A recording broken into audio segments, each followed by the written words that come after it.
오늘 우리에게 주시는 하나님 말씀은 신약성경 마가복음 6장 1절에서 6절까지 말씀입니다. 우리 하나님의 말씀을 우리 한 목소리로 봉독하도록 하겠습니다. 예수께서 거기를 떠나사 고향으로 가시니 제자들도 따르니라. 안식일이 되어 회당에서 가르치시니 많은 사람이 듣고 놀라 이르되 이 사람이 어디서 이런 것을 얻었느냐? 이 사람이 받은 지혜와 그 손으로 이루어지는 이런 권능이 어찌 됨이냐? 이 사람이 마리아의 아들 목수가 아니냐? 야고보와 요셉과 유다와 시몬의 형제가 아니냐? 그 누이들이 우리와 함께 여기 있지 아니하냐 하고 예수를 배척한지라. 예수께서 그들에게 이르시되 선지자가 자기 고향과 자기 친척과 자기 집 외에서는 존경을 받지 못함이 없느니라 하시며 거기서는 아무 권능도 행하실 수 없어 다만 소수의 병자에게 안수하여 고치실 뿐이었고 그들이 믿지 않음을 이상히 여기셨더라. 아멘. 아멘. 말씀의 자리에 나오신 여러분을 주의 이름으로 환영하고 축복합니다. 하나님은 여러분을 사랑하십니다. 하나님의 은혜와 사랑이 말씀을 통해 여러분과 함께 하시기를 소망합니다. 혹시 이런 거 보신 적 있으신지 모르겠어요. 왜 시골길을 이렇게 가다가 보면은 시골 마을에 현수막이 붙어 있는 걸 볼 수가 있습니다. 뭐 누구누구의 아들, 누구, 서울대 합격. 아니면 어떤 고급 공무원 시험에 이렇게 합격을 했다거나 뭐 고급 공무원에 승진을 했다거나 국가고시 같은 것에 시험을 통과하면은 그 동네에서 그 동네 동창들이 아니면 그 합격한 사람의 승진한 사람의 가족들이 이 현수막을 동네에다가 이렇게 걸어 놓은 걸 간혹 가다가 볼 수 있습니다. 그만큼 그 사람이 그 동네의 자랑이라는 뜻이겠죠. 그래서 뭐 예전에 이런 말도 있죠. 왜 개천에서 용났다는 표현처럼 정말 이 시골 마을에서 이제 국가를 위해서, 나라를 위해서 굉장히 높은 집 위에 그렇게 올라가는 걸 동네 사람들이 모두가 축하하고 때로는 잔치까지 벌이는 그런 일들을 우리가 간혹 가다가 이렇게 볼 수가 있습니다. 그런데 오늘 본문 말씀에 보니까 예수님은 이런 상황과 정반대 상황이었어요. 예수님이 오랜만에 고향에 오셨는데 제자들과 함께 예수님은 그곳에서 환영받지 못하셨습니다. 지금 오늘 본문 말씀의 2절, 3절에 보면 동네 사람들이 예수님을 향해 어떠한 반응을 보였는가가 이렇게 나와 있습니다. 우리 다시 한번 읽어보겠습니다. 2절, 3절 말씀. 안식일이 되어 회당에서 가르치시니 많은 사람이 듣고 놀라 이르되 이 사람이 어디서 이런 것을 얻었느냐? 이 사람이 받은 지혜와 그 손으로 이루어지는 이런 권능이 어찌 됨이냐? 이 사람이 마리아의 아들 목수가 아니냐? 야고보와 요셉과 유다와 시몬의 형제가 아니냐? 그 누이들이 우리와 함께 여기 있지 아니하냐 하고 예수를 배척한지라. 아멘. 오늘 말씀해 보니까 예수님의 고향 나사렛에 동네 사람들은 예수님을 배척했다. 그렇게 기록하고 있어요. 지금 예수님이 그 갈릴리 가버나움 지역에서 주로 그렇게 사역을 하시고 많은 병자들을 고치시고 귀신 들린 자를 내어 쫓으시고 그런 일을 하셨죠.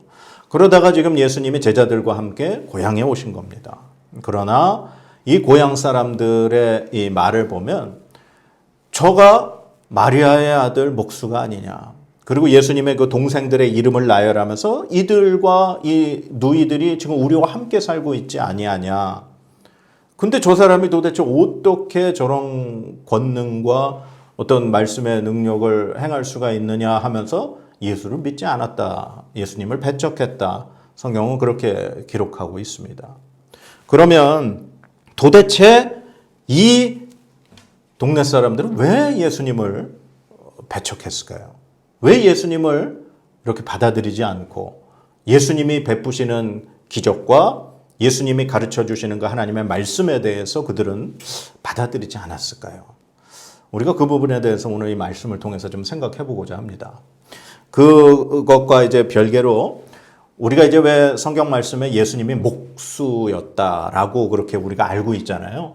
바로 그 예수님이 목수였다라고 하는 사실의 근거의 본문이 바로 오늘 말씀에 나온 거예요. 오늘 본문 말씀의 3절에 보면 이 사람이 마리아의 아들 목수가 아니냐. 예. 그리고 또 우리가 예수님에 대해서 한 가지 우리가 알고 있는 사실이 예수님의 아버지 요셉이 이제 먼저 죽었기 때문에 예수님이 그 집안의 가장으로서 생계를 책임지는 그런 역할을 감당했다. 우리가 그렇게 알고 있습니다. 바로 그 부분이 오늘 이 본문이에요. 왜냐하면 만약에 예수님의 아버지였던 요셉이 살아 있었다면 동네 사람들이 이 예수님을 향해서 지칭할 때 마리아의 아들이 아닌 요셉의 아들이라고 표현을 했을 겁니다.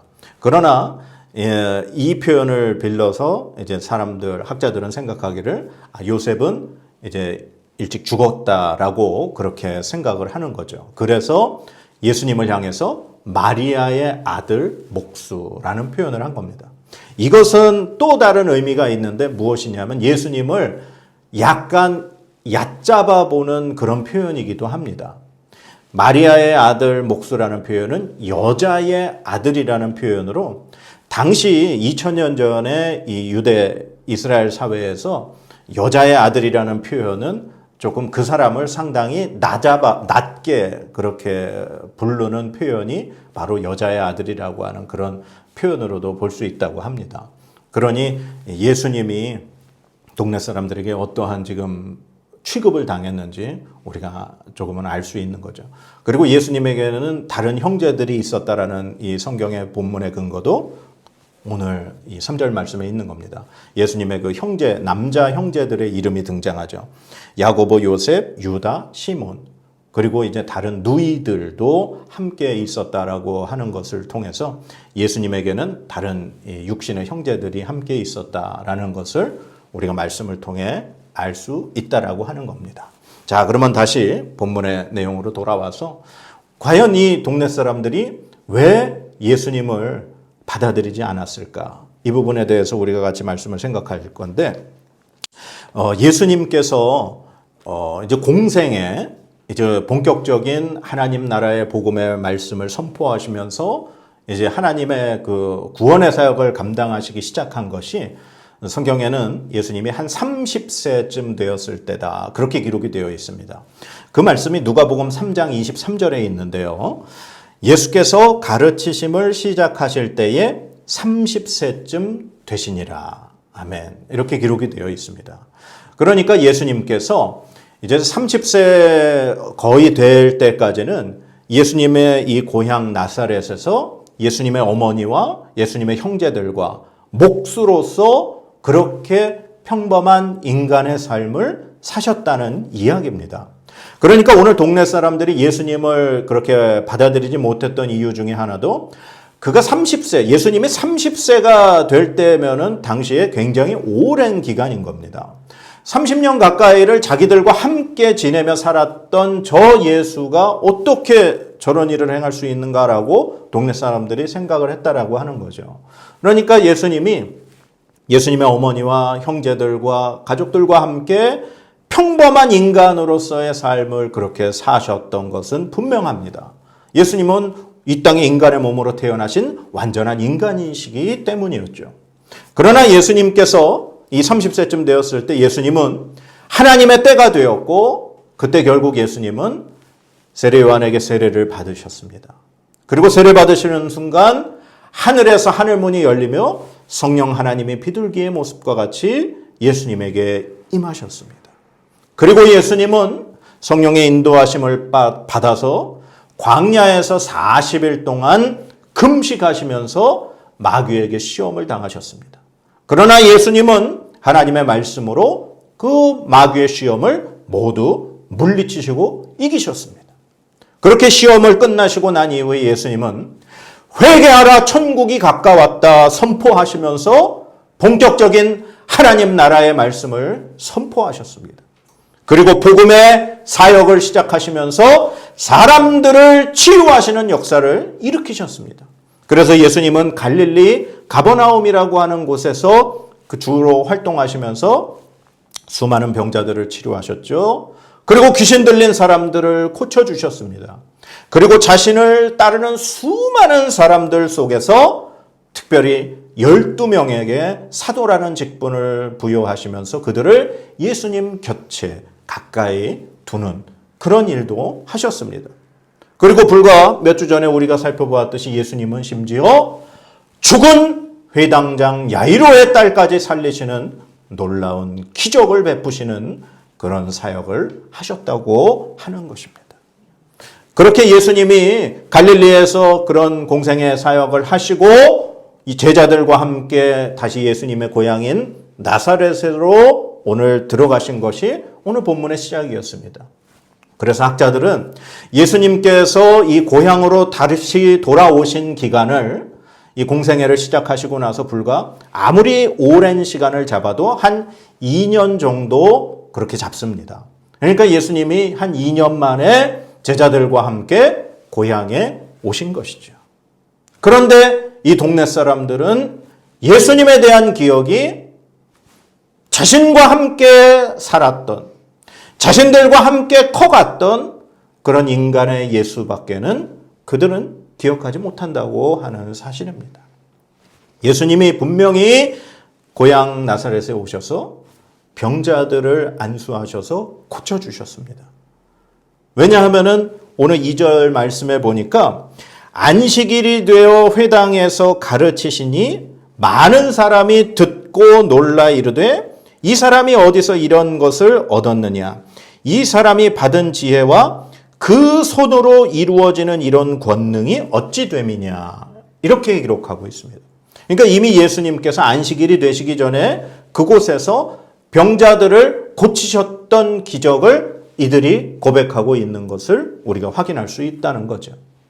예수님께서 고향에 오셔서 지금 이런 일들을 벌이고 있는데 동네 사람들은 그것에 대해서 놀라면서 도대체 어떻게 이런 일이 일어날 수가 있느냐라고 그들은 받아들이지 않았다는 겁니다. 그런데 이들의 이 동네 사람들의 반응이 사실 이렇게 놀랄 만한 일은 아니에요. 왜냐하면 우리가 예수님께서 갈릴리 가버나움 지역에서 사역하실 때 이런 일이 있었습니다.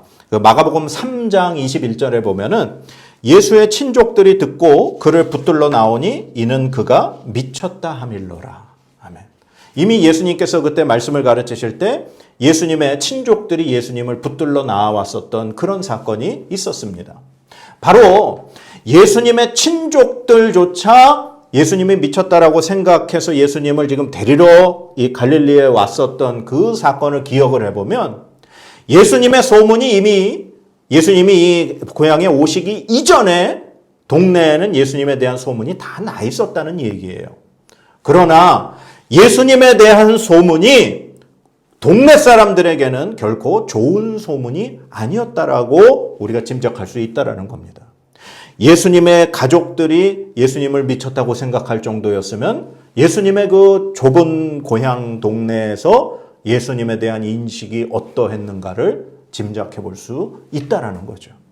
그런데 정말 우리가 참 안타까운 것은 예수님에 대한 소문이 왜 고향 나사렛에서는 그렇게 났을까 우리가 생각해 봐야 한다라는 겁니다. 왜냐하면 우리가 지난주에 말씀을 살펴보았듯이 12해를 혈루증으로 앓던 여인에게는 예수님의 소문을 듣고 그 여인은 내가 그의 옷에만 손을 대어도 구원을 얻겠다. 그 마음으로 예수님을 찾아 나왔기 때문입니다. 예수님에 대한 소문이 한 여인에게는 구원의 소문으로 들렸지만 예수님에 대한 소문이 동네 나사렛 사람들에게는 미친 사람으로 취급되어지는 그런 소문으로 들렸다라고 하는 사실이죠. 동네 사람들은 이 소문 때문에 예수님을 그렇게 오해할 수 있었다라고 생각할 수 있습니다. 그러나 그 소문으로 듣던 자신들의 고향에 예수님이 자신의 고향에 오셨습니다. 그들이 비록 잘못된 소문을 들었고 잘못된 루머가 형성이 되었을 수는 있지만 직접 그들은 눈으로 예수님을 보았습니다. 예수님이 병자들을 고쳐주시는 것을 그들은 보았습니다.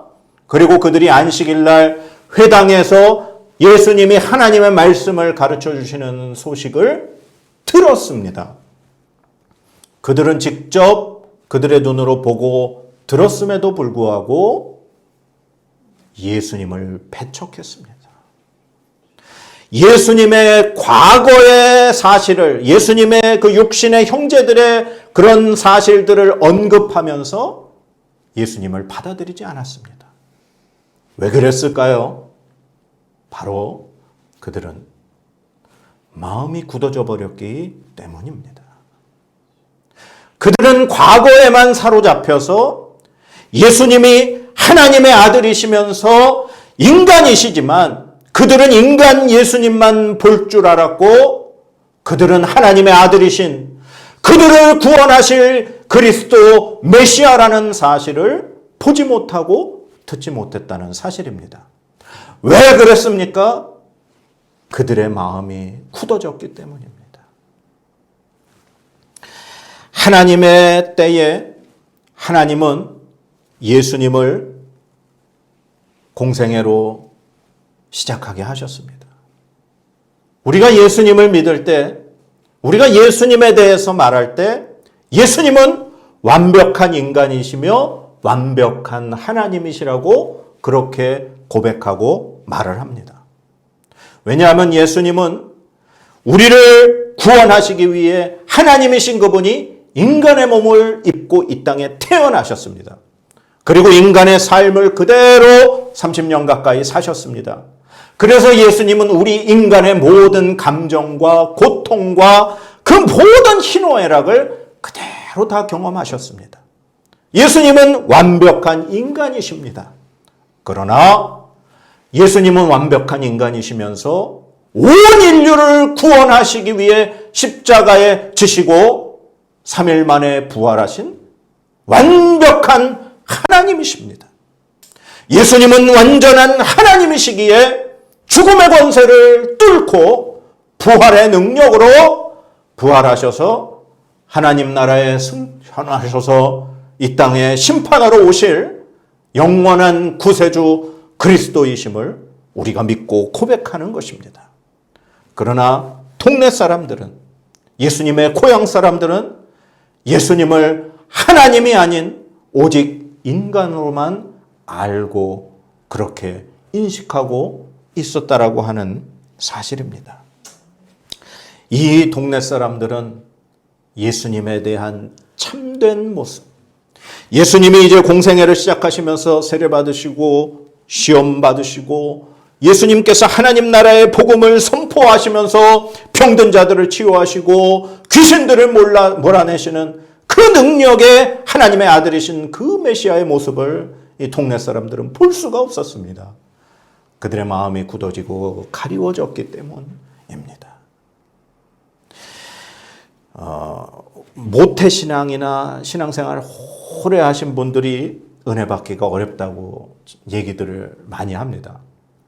우스갯소리로 왜 모태신앙, 이제 어머니의 뱃속에서부터 그렇게 어머니가 신앙생활을 하셔서 태어난 사람을 모태신앙이라 그러죠. 어머니 뱃속에서부터 교회를 다녔다. 그 모태신앙에 대해서 우스갯소리로 그런 표현을 합니다. 이것도 못해, 저것도 못해, 그래서 모태신앙이다라고 하는 그런 우스갯소리를 하기도 합니다. 모태신앙인 분들을 이렇게 폄하하기 위해서 이런 말을 하는 건 아닙니다. 저 역시도 모태신앙입니다. 그런데 모태신앙은 변함은 없지만 뜨거움이 없다 그럽니다. 어떤 하나님의 말씀을 어릴 적부터 오래 신앙생활 하신 성도님들도 마찬가지겠죠. 오랜 시간을 교회를 다니고 매주일 설교를 하나님의 말씀을 듣고 성경 공부도 하고 그러다 보니 하나님의 말씀이 새롭게 다가와지지 않는다는 사실입니다.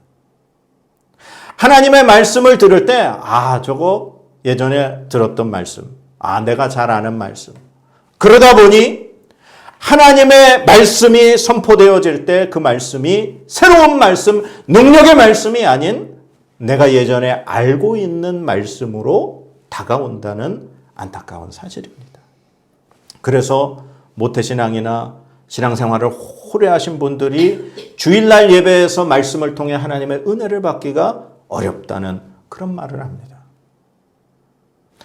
하나님의 말씀이 내 안에 새로움으로 다가와야 하는데 오늘 이 예수님의 동네 나사렛 사람들처럼 우리가 아는 예수님은 우리와 함께 자란 과거의 예수님이라고 생각하듯이 하나님의 능력의 말씀이 그냥 내가 알고 머릿속에 가지고 있는 지식으로만 그렇게 생각되어지는 경우가 많다라고 하는 사실입니다. 사랑하는 여러분, 우리의 믿음이 과거에 멈춰 있어서는 안 됩니다. 내가 잘 아는 성경 말씀이다. 예전에 내가 다 경험한 것이다. 그건 나도 안다라고 말해서는 안 됩니다. 낡은 가죽 부대에 새 포도주를 담으면 터져버리게 됩니다. 우리의 마음이 낡은 가죽 부대와 같으면 새로운 하나님의 말씀을 담을 수 없게 됩니다. 하나님의 말씀은 살았고 운동력이 있습니다. 능력의 하나님의 말씀을 우리의 심령에 담으려면 우리의 심령이 새 가죽 부대가 되어야 합니다. 우리의 마음이 굳어져 버리면 하나님의 은혜를 경험할 수 없습니다. 우리의 마음이 너무 부요해지면 하나님의 은혜가 필요 없다 하게 됩니다. 우리의 영혼은 날마다 하나님 앞에서 가난해져야 합니다. 날마다 하나님의 은혜를 간구해야 합니다. 심령이 가난한 자는 복이 있나니 천국이 저희 것이미요라고 말씀하셨습니다. 사랑하는 여러분, 하나님 앞에서 날마다 가난한 마음을 소유하시기 바랍니다. 예수님은 우리를 죄에서 구원하러 이 땅에 오신 하나님의 아들 그리스도이심을 믿으시기 바랍니다. 하나님께서 충만한 은혜를 날마다 여러분에게 가득 부어 주시기를 예수님의 이름으로 간절히 축원합니다. 하나님의 복을 선포하도록 하겠습니다. 여호와는 내게 복을 주시고 너를 지키시기를 원하며 여호와는 그의 얼굴을 내게 비추사 은혜 베푸시기를 원하며 여호와는 그 얼굴을 내게로 향하여 드사 평강 주시기를 원하노라. 아멘.